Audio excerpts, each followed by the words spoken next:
This is Audible.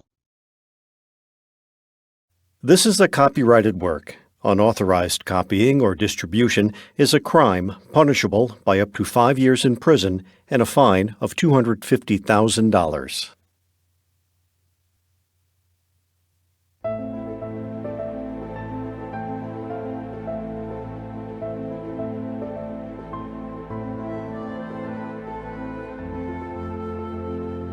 Scholastic Audio presents Dragon Masters, Book 8, Roar of the Thunder Dragon, by Tracy West, read by Emily Ellett.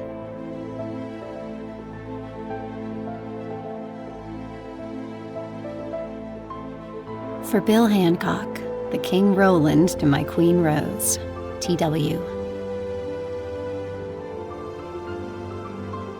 Before we start, while the Dragon Masters world is not the real world, many of the characters and places in it are inspired by real-world cultures. For this reason, I'll be pronouncing the names of these characters and places the way they'd be pronounced in the real world. These pronunciations may differ from how you think a name might sound based on its spelling alone. Chapter 1. Looking for Lalo. "Lalo! Lalo!" Drake and Carlos called out as they walked through the trees. In front of the two Dragon Masters, a large brown dragon slithered along the path. Behind them, a short, chubby wizard named Diego watched the sky. Together, they were searching for Carlos's dragon, Lalo.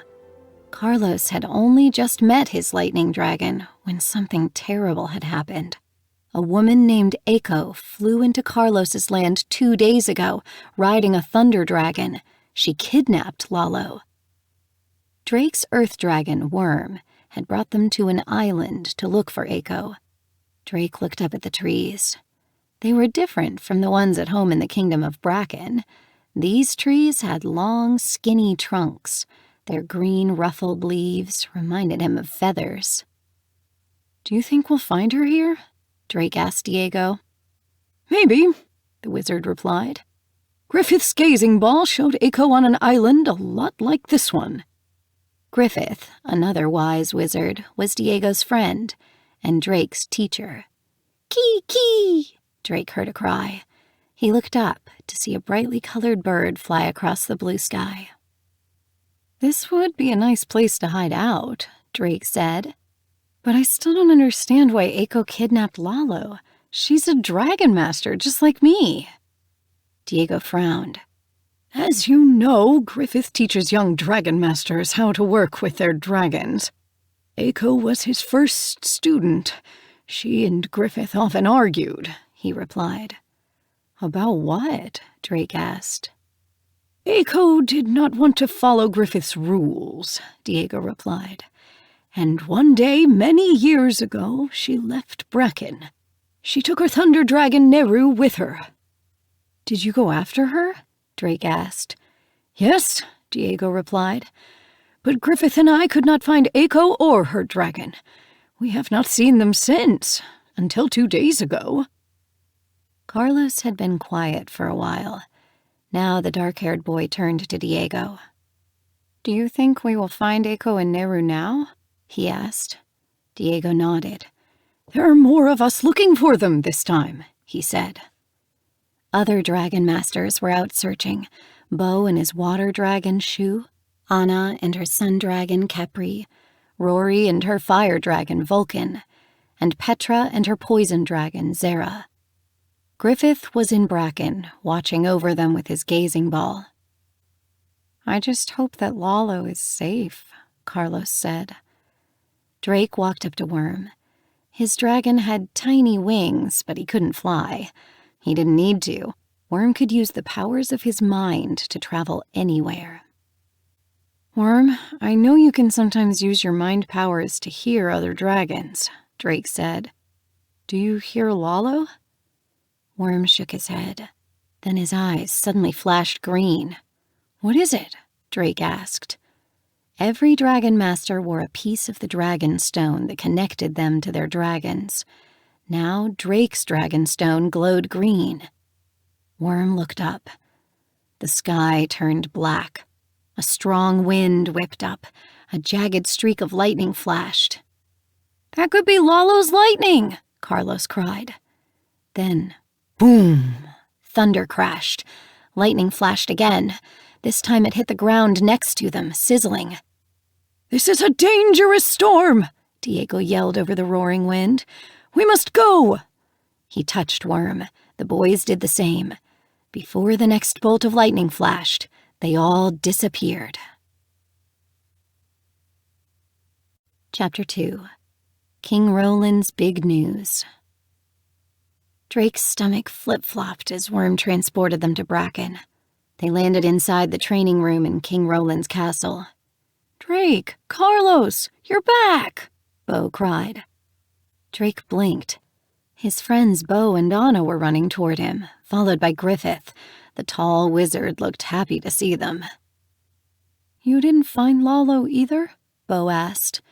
Drake shook his head. "We went to an island," Bo continued, "and we looked everywhere." "So did we," Drake said. "But then a bad thunderstorm kicked up and we had to leave." Griffith raised an eyebrow. "A storm?" "A bad storm," Diego said. "Neru and Lalo might have caused it, but we couldn't stay to find out." "When can we go back?" Carlos asked. "Let's return to my cottage," Diego said. "We can use my gazing ball to see when the island is safe." "Let us know what you find," Griffith said. Diego waved his wand. Poof! Diego and Carlos disappeared. Just then, Rory and Petra came into the room. Red-haired Rory was frowning. "Why did you make us come back?" Rory asked, looking at Griffith. "We were close to finding Lalo. I know it." "Actually, King Roland requested that you all return," Griffith replied. "I'm glad we're all together," Petra said.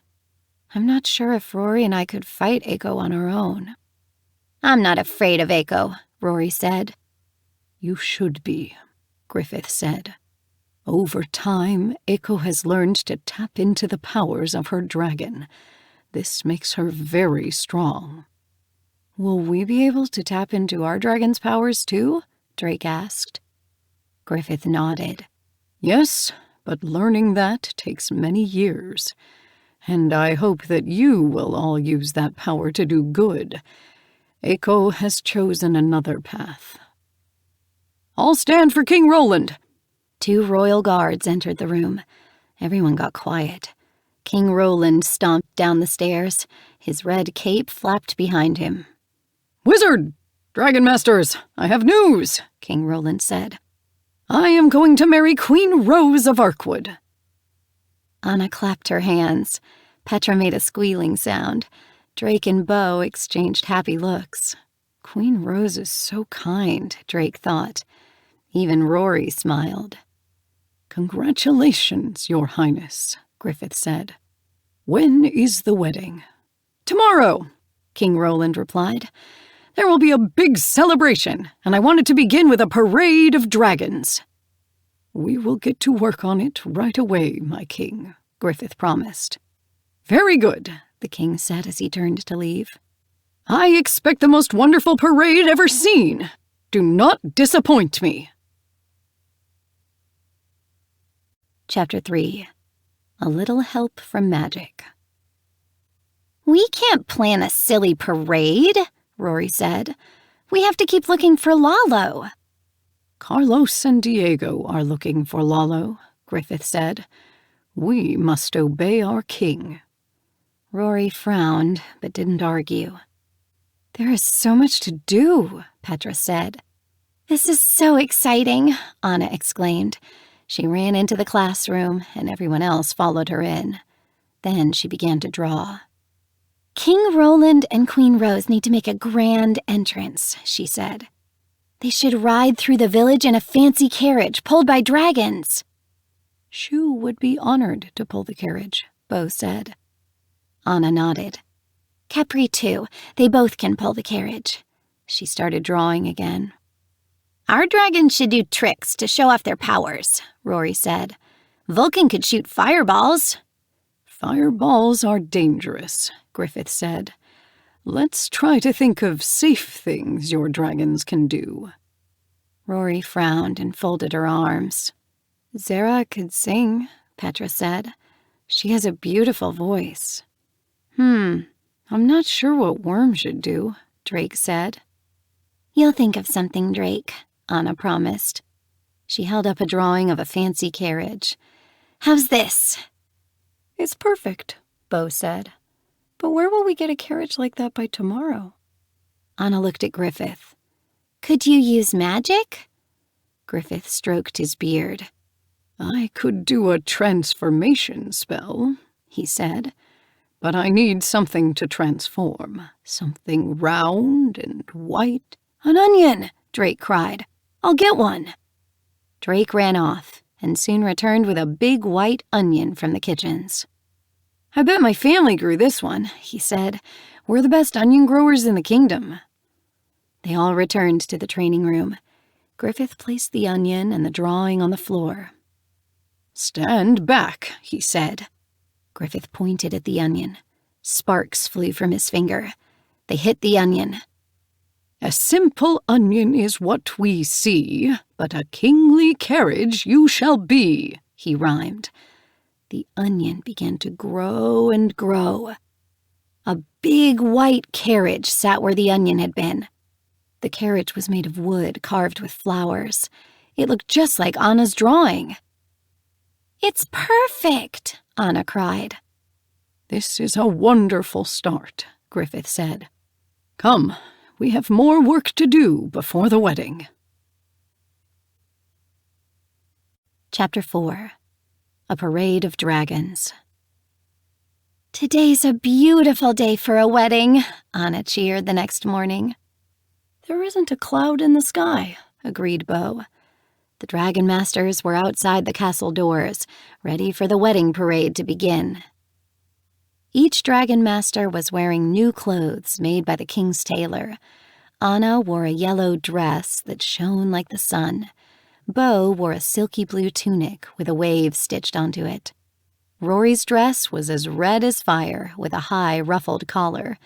Petra's green dress had long sleeves and a short train behind it. Drake looked down at his yellow shirt and brown pants. His new outfit was a lot like his old one, only neater and cleaner.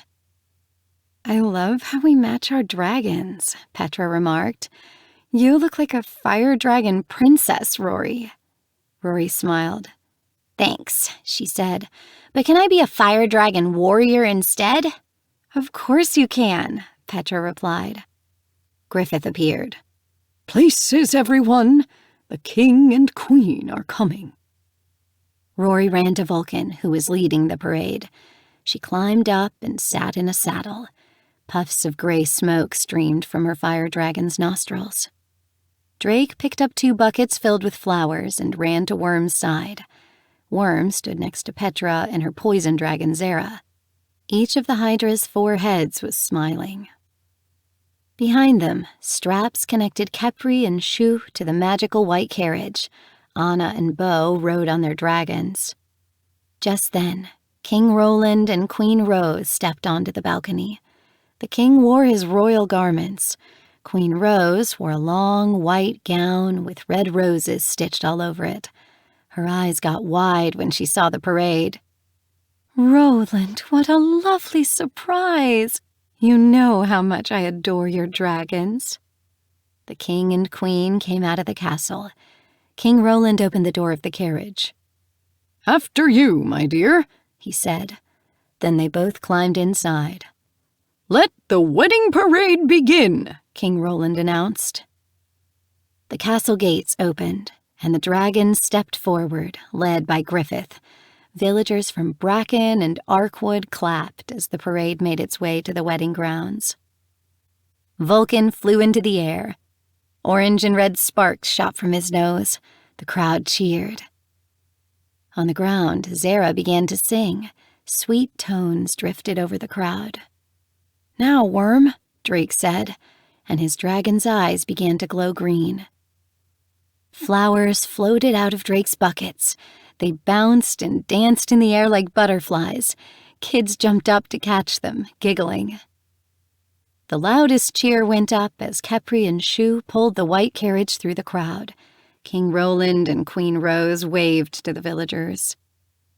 "Huzzah for King Roland! Huzzah for Queen Rose!" everyone cheered. Suddenly, without warning, the sky grew dark.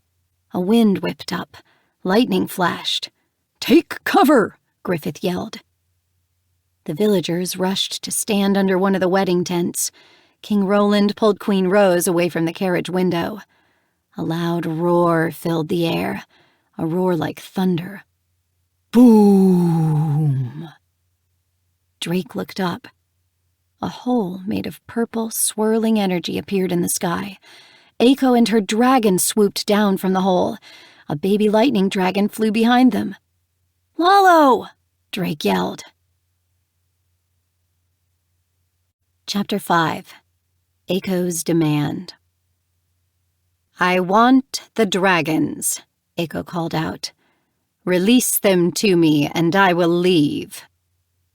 Drake and the other dragon masters stared up at Eiko and her thunder dragon. Eiko had black hair and piercing eyes. A glowing green dragonstone hung around her neck. Dark purple scales rippled down the long body of the thunder dragon. Its 4 legs had big claws. Whiskers flowed from its snout. The lightning dragon hovered behind the thunder dragon. Drake saw a dark whip of purple light connecting Lalo to Eiko. Lalo can't get away, he thought. Eiko is using Neru's powers to control him. "Give me the dragons," Eiko repeated, and her voice carried across the courtyard. "Eiko, give Lalo to us," Griffith called up to her. "Never," Eiko replied. "And I will not leave without the other dragons." King Roland shook his fist at her. "These dragons belong to me!" Eiko glared down at the king. "Dragons belong to no one," she cried. "Then let Lalo go," Griffith yelled. "You don't care about him. You're only using him to cause this storm." "This lightning dragon should be with my thunder dragon," Eiko yelled. "They belong together." Boom! Neru roared loudly. Drake felt the earth shake under his feet. Lalo flapped his wings nervously, shooting out sizzling sparks. The terrified villagers screamed and ran away. Drake glanced at the other dragon masters. They looked stunned and scared. But where are Rory and Vulcan? He wondered. Griffith stepped forward. "Eiko, enough! We'll let you fly away if you stop this now," he called up to her. Eiko laughed. "You'll let me fly away? I'm the one in control now, Griffith. Neru and I are more powerful than ever." Boom! The thunder dragon roared again. Drake had to cover his ears. Then Drake saw something red streaking across the sky. Rory swooped down, riding Vulcan. Her eyes looked angry as Vulcan dove toward Eiko and the thunder dragon. "Blast them, Vulcan!" Rory yelled.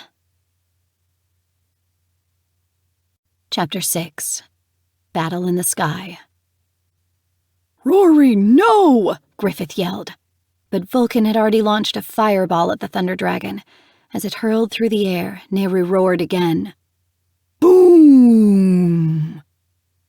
This time, purple energy lines appeared, surrounding Neru and Eiko. The big fireball bounced off the purple lines and landed in the grass. The grass burst into flame. Bo climbed back up on Shu. He unleashed her from the carriage. "Shu, water blast!" he commanded. Shu quickly shot water on the fire, putting it out. Up in the sky, Eiko turned to face Rory. "Foolish girl," she cried. "Your dragon is no match for mine." Rory ignored her. "Vulcan, fire!" "Rory, no!" Griffith yelled. "Stop! It's too dangerous!" Vulcan launched another fireball. Once again, Neru roared, and the flame bounced off the purple energy shield. It whizzed right over Drake's head and landed in the grass next to the carriage. Shu put out the flames. I must contact Diego, Griffith said as he took a small gazing ball from his pocket. I will need his help to create a magic bubble strong enough to hold Eiko and Nehru. Rory won't listen, so I need all of you to protect your dragons and also the king and queen. Anna spoke to Capri. The sun dragon raced forward, pulling the carriage back toward the castle. At the same time, Vulcan shot another fireball. It hit the purple whip connecting Lalo to Eiko. Lalo broke free, raining sparks down on the carriage. "Worm, get the king and queen to safety!" Drake yelled. Worm's eyes glowed green. In a flash, he transported to the carriage. In another flash, Worm, the carriage, Anna, and Capri disappeared. Then Drake heard Worm's voice inside his head. "All safe inside the castle." Above, the frightened baby dragon was flying in circles and shooting sparks. Then Drake heard a sound. He turned to see Zara singing. The song was sweet and calming. Curious, Lalo started to fly toward the Hydra. But then, boom! Nehru's roar rocked the courtyard. Lalo shrieked and shot sparks. The boom hit Vulcan and knocked him out of the sky. Rory screamed as she and her dragon slammed into the ground. "Rory!" Drake cried. He ran toward her. "Nice try," Eiko called down to Rory. "Too bad you will never become a real warrior. Griffith will never teach you real power." "Stop this now, Eiko!" Griffith yelled. He pointed at her, and a large blue bubble began to form. Eiko laughed. "Your silly magic can't stop me, Griffith," she cried. "These dragons are coming with me." Chapter 7. Frozen. Eiko glared down at Griffith. "You will never capture us." Poof! Diego and Carlos appeared just in time. "Diego, hurry! Add your magic to mine," Griffith called out. Diego looked up at the battle in the sky. He pointed, and blue light streamed out of his fingertips, joining Griffith's bubble. The two wizards pushed the magic bubble toward Eiko and Nehru. At the same time, Carlos saw the baby lightning dragon. "Lalo, I'm here," he yelled. Lalo's head turned at the sound of his name. He spotted Carlos. With a happy cry, he flew toward his dragon master. "Lalo, no!" Eiko yelled. The wizard's magic bubble surrounded Eiko and Nehru. "Good boy, Lalo," Carlos said as the baby dragon landed beside him. "Nehru, roar!" Eiko commanded. Boom! Nehru roared, and the bubble wobbled. "How about a freezing spell?" Diego asked, and Griffith nodded. Then the two wizards chanted, "Frozen in space, frozen in time, frozen in space, frozen in time." Inside the magic bubble, Eiko and Nehru stopped moving. The bubble gently floated down to the ground and faded away. Eiko and Nehru stood as still as statues. Drake helped Rory up. "Are you okay?" he asked. Rory nodded. "Just some bumps, that's all." Griffith marched up to her. "Rory, you must never use Vulcan to attack like that again." "I wasn't attacking, I was defending," Rory argued. "I stopped Eiko from taking all of our dragons." "What you did was very dangerous, Rory," Griffith scolded. "You must learn to think before you act." "Somebody had to do something," Rory shot back. "You used your dragon's powers without my permission," Griffith said. "You cannot do that, Rory. You are still a young dragon master. You have much to learn." Drake and Bo looked at each other. They were both thinking the same thing. Rory is always arguing with Griffith. King Roland came out of the castle. He marched over to Griffith. "What just happened here, wizard?" the king demanded. Chapter 8. What now? Griffith bowed to the king. "I am sorry," said the wizard. "We have captured the attacker." He pointed to Echo. King Roland blinked. "Is this the Dragon Master who ran away with my Thunder Dragon years ago?" he asked. "Yes, it is," Griffith answered. The king's face darkened. "I must decide what punishment fits her best," he said. "If you will allow me, Your Highness," said Griffith, "I will bring Echo and her dragon to the dragon caves for now. The frozen spell will wear off soon, but I will make sure that she does not escape." "Very well," said the king. He stomped back inside the castle. Griffith turned to Drake. "Please go with Worm and transport Echo and Neru to the dragon caves," he said. "We will meet you there." "Are you sure they won't unfreeze?" Drake asked nervously. "You will be safe," Griffith promised. Drake nodded. He looked up at Worm. Worm snaked his body around Echo and her dragon. Drake touched Worm. Green light flashed as they transported with the still frozen Echo and Neru. Even frozen, Echo's eyes glared with anger. Drake looked into them and shivered. He breathed a sigh of relief when the others arrived a few minutes later. "Everyone, put your dragons inside their caves," Griffith ordered. "Carlos, I have a cave ready for Lalo. I will put Neru in the cave beside him." "Before," Drake began, "you said that Neru and Lalo have a special connection." Griffith nodded. "Combined, their powers are very strong," he said. "I am sure that is why Echo stole Lalo." Then the wizard pointed at Neru and surrounded him with a bubble of blue light. The bubble floated above the ground and into the cave. "Neru will not harm us if Echo cannot control him," Griffith said. "Now where should we put Echo?" Diego asked. "I have a special cell in mind," Griffith replied. "Please remove her dragon stone and follow me." "Right," Diego answered. Diego removed Echo's dragon stone and handed it to Griffith. Then Diego captured Echo in a magic bubble. Griffith went over to the wall. He placed his hand on a slab of stone and pushed on it. A door opened, revealing a tunnel. "A secret tunnel," Bo whispered to Drake. "Everyone, go to the classroom, please," Griffith instructed. "We will meet you there shortly." Griffith nodded to Diego, who still held Echo in a magic bubble. The two wizards headed into the tunnel.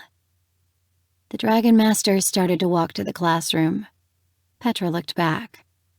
"Why does Echo want to steal all of our dragons?" she asked. "I do not know," Drake answered. "She couldn't control our dragons if she got them. They only listen to us, their dragon masters." "But she used Neru's powers to keep Lalo prisoner," Carlos said. "Could she do that to our dragons too?" "Maybe she could," Bo said. "But that would take a lot of power." They entered the classroom. "What do we do now?" Petra asked. "We wait, I guess," Drake replied. Bo, Anna, Carlos, and Petra sat down and kept talking. Rory paused by the door. Drake kept his eye on her. He watched as she left the room. What's she up to now? Drake wondered. I hope she's not getting into more trouble. Drake glanced at the other Dragon Masters. They were still talking about Echo. He quietly slipped out of the room. Chapter 9. Echo's Story. Drake saw Rory just up ahead. She was hurrying down the tunnel leading to the dragon caves. Is she going to visit Vulcan? Drake wondered. He kept following her, but she passed right by the dragons. She entered the secret tunnel leading to Griffith and Diego, and Echo. When Drake caught up to Rory, she was standing outside Echo's cell. She frowned when she saw Drake. She put a finger to her lips. "We shouldn't be down here. What are you doing?" Drake whispered. Rory frowned. "Listen," she hissed. "Why, Echo, why?" Griffith was saying from inside the cell. What do you want with our dragons? They are not your dragons, Griffith, Echo replied. They never were. Just like poor Neru was never yours to take. The wizards were silent. That's right. You can't deny it, Echo said. I know that Neru was taken from his family. Echo, Griffith said, it was for the best. You and Neru were meant to be together. The Dragonstone chose you to connect with him. But Neru didn't choose to serve your greedy king, Echo replied. That is why I had to free him. Then Drake heard Diego's voice. Echo, how is Neru free? He asked. He is with you, not his family. I gave him a choice, and he chose to stay with me, Echo said. He had been away from his family for too long to go back, but it is not too late for the other dragons. I knew that if I was more powerful, then I could rescue more dragons from greedy rulers like King Roland. So I spent years learning how to use Neru's powers as my own. And then I heard about a lost baby dragon. I saw you use your powers to keep Lalo with you, Griffith pointed out. He is not free. And Lalo was created by the Prime Dragonstone. He has no family except for Carlos, Diego added. He still has a right to be free if he wants, when he is old enough, Echo said. The other dragons, they can be free now. I do not believe that you really want the dragons to be free, Griffith said. I fear you want them for your own gain. You have never trusted me, Griffith, Echo said. And you have not changed. I can tell you did not trust that fiery girl today, the only brave one among your new dragon masters. Drake glanced at Rory. Her eyes were wide. You never gave me a reason to trust you, Griffith replied. You could have talked to us about your concern for the dragons. Instead, you attacked. You'll never change. We should leave, Griffith, Diego said. Echo is as stubborn as ever. She will not listen to us. Rory tugged on Drake's sleeve. Let's go, she whispered. Rory and Drake ran down the tunnel. Drake's mind was racing faster than his feet. He kept thinking about one thing Echo had said, about Neru being taken from his family. Worm had once showed Drake a vision. King Roland's soldiers stormed into a cave of earth dragons. They took Worm from his family. Worm had felt so afraid. Is Echo right? He wondered. Would Worm be better off without me? Chapter 10. Who is Right? Rory and Drake ran into the classroom. The other dragon masters rushed over. Where did you two go? Anna asked. Rory didn't answer. She turned to face Drake. Her eyes blazed with anger. Why did you follow me? She asked. I just wanted to see where you were sneaking off to, Drake said, in case you were up to something. Rory folded her arms across her chest. What does that mean? It means Griffith was right. Sometimes you do act without thinking, Rory, Drake blurted out. Now Rory's voice sounded hurt. Is that what you really think, Drake? You're taking Griffith's side? Really? Look at what happened today, Drake replied. Echo attacked, and then you attacked Echo. And Griffith told you to stop, but you didn't, Petra added. You too, Petra? Rory asked. Echo was going to take our dragons, and now we know why. Beau's eyes got wide. Why? What did you hear? Echo thinks King Roland was wrong to take the dragons from their homes, Rory said. She thinks they should be free. But we are connected to our dragons, Beau said. They want to stay with us, Anna chimed in. Remember when I asked Kepri if she wanted to stay in the land of pyramids? She chose to stay with me. And Zara has no home to go to, Petra said. She loves it here. Rory frowned. I guess. but I know Vulcan misses his family sometimes. He tells me so. It's confusing, Drake said. I agree it was wrong for King Roland to capture the dragons the way that he did, but I think we were meant to be paired with them. Just think about all the good we've done together, Anna pointed out. And remember what Griffith said about the Dragonstone, Drake said. It brings dragons and their masters together for a reason. Maybe King Roland could stop using his soldiers to capture dragons, Anna suggested. There must be a better way. Drake nodded. We could ask Griffith to talk to him, Rory. Griffith and Diego stepped into the classroom. Rory, I am very unhappy with you for disobeying me today, Griffith said. But I would like to thank the rest of you for following directions. You did well. Rory scowled. I did what I thought was right, she said. I defended the castle from Maldred once, remember? Yes, but today your actions put many people in danger, Griffith said. You are still a student, and I am your teacher. You need to do what I say. Rory balled her hands into fists. She looked down at the floor. What happens now to Eiko and her dragon? Anna asked. I will deal with Eiko, Griffith replied. I can make her see that she is wrong. You will do nothing! I will deal with Eiko! The Dragon Masters gasped as the king marched into the classroom. Chapter 11. King Roland's Demand. I have made a decision about Eiko, King Roland said to Griffith. You will use your wizard magic to send her far, far away. But we will keep her dragon. We will give it a new dragon master. Your Highness, Griffith said, I know I can speak. King Roland held up his hand. Stop, Griffith, he said.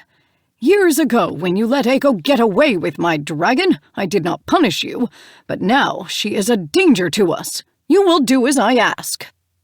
Rory stepped forward. You can't take Neru away from Eiko. A dragon and dragon master have a bond. Griffith put a hand on Rory's shoulder. Your Highness, I have taken Eiko's dragonstone from her, so she cannot connect with her dragon, he said. I will ask the dragonstone to find a new master for Neru. This isn't right, Rory argued. She brushed away Griffith's hand. Get it done, wizard. You have until dawn to banish Eiko, King Roland ordered. And I want to see you and your dragon masters in my throne room in 1 hour. Queen Rose and I will be wed in a simple ceremony. We will be there, Griffith replied, and the king left. Rory sat down. She stared at her boots.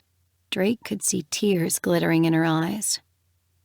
Griffith, where will you send Eiko? Bo asked. I don't know yet, Griffith replied, and his voice sounded sad.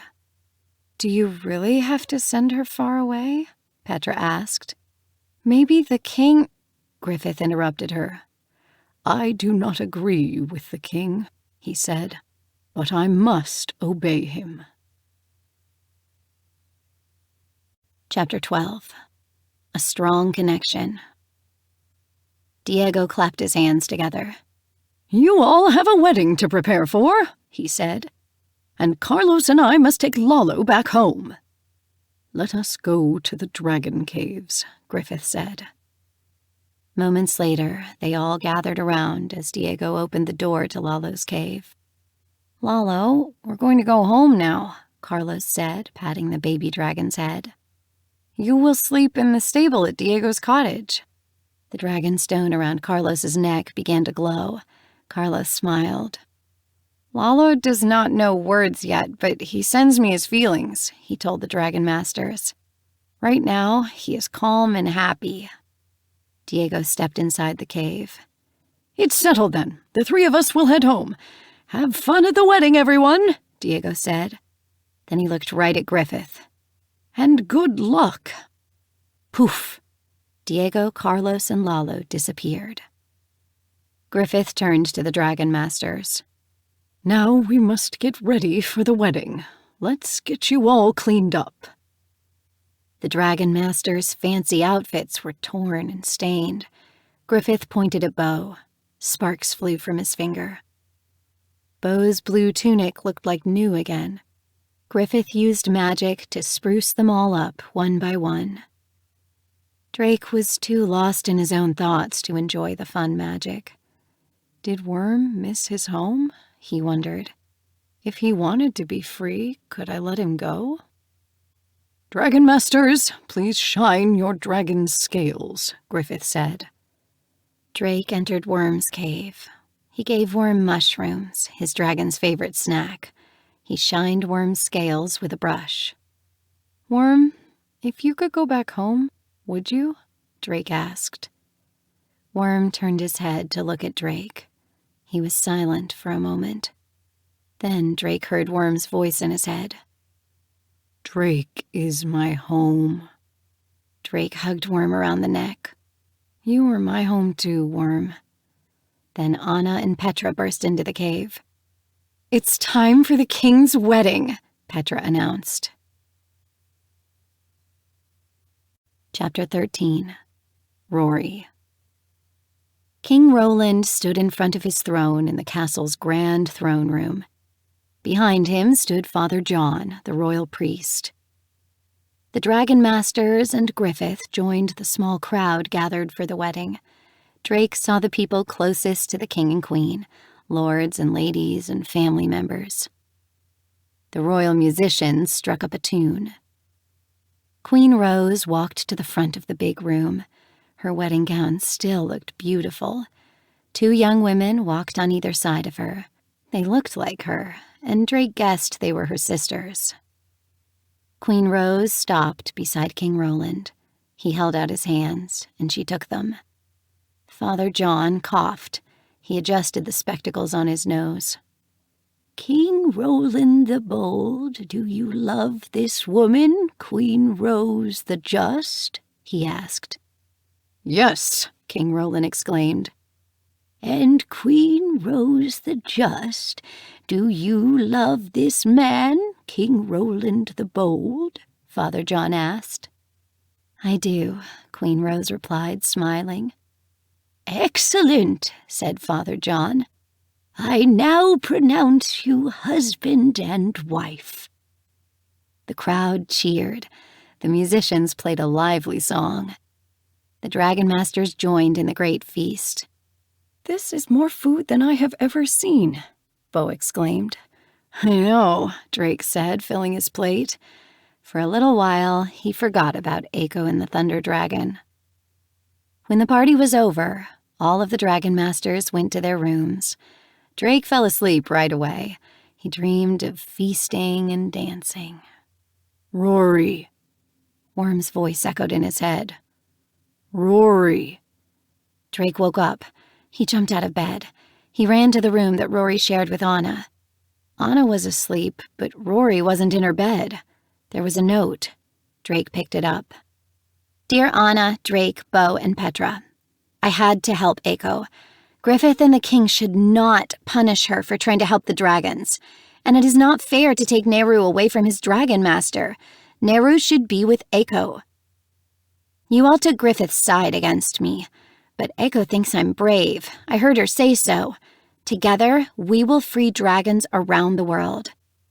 I am not coming back, but don't worry about me. Vulcan told me he will stay with me and help me. We will take care of each other. Rory. Drake's heart pounded. Rory's gone, he yelled, hoping his cry would wake the others. He raced downstairs to the dragon caves. Right away, he saw 2 cave doors open, Vulcan's and Nehru's. Worm was standing in front of the open caves. A force field of purple light surrounded his body. Worm, are you all right? Drake asked. Worm's green eyes flashed. So did Drake's dragonstone. He saw pictures in his mind. Worm was showing him what had happened. The pictures stopped. Drake gasped. Griffith and the other Dragon Masters ran up to him. Rory helped Echo to escape, he cried. And they took Vulcan and Nehru with them. Chapter 14. Gone. Echo did something to Worm, Drake said.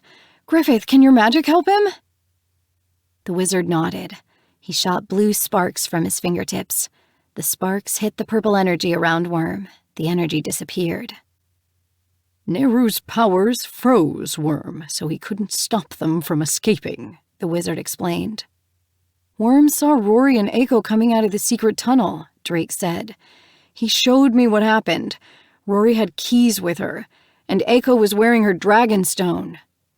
Rory must have taken Echo's dragonstone from my workshop, Griffith said. Anna gasped. I'm sure Echo forced her to do it. I don't think so, Drake said. He showed Anna the note.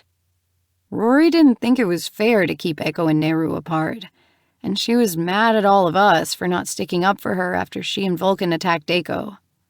She should have talked to us, Petra cried. She didn't need to run away. I am worried about her, Drake said. Rory thinks Echo is good, but I'm not sure if she can trust her.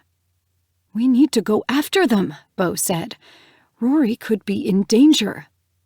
I am worried about Rory too, Griffith said. And we must find her before the king learns that 2 of his dragons have escaped. We don't have much time, Drake said. I know Rory will listen to us when we find her, Anna said. We're her friends. We might have to battle Echo again, said Bo. That won't be easy. We can do anything when we work together, added Petra. That's right, Drake said. We can do this. Simon the guard marched into the dragon caves. Dragon Masters, you have a visitor, he said. A visitor? Griffith asked. A girl walked up behind Simon. Drake could see a dragonstone hanging around her neck. My name is Mina, she said, and I need your help.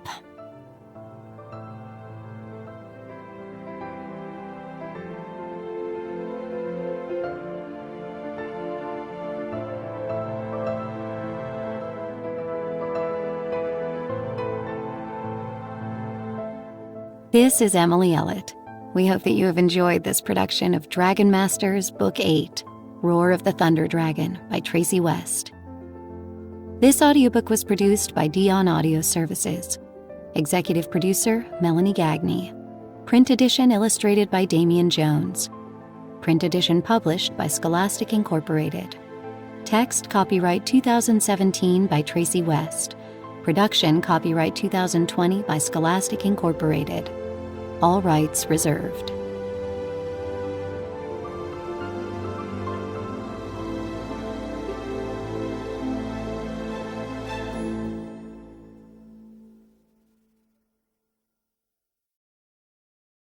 Audible hopes you have enjoyed this program.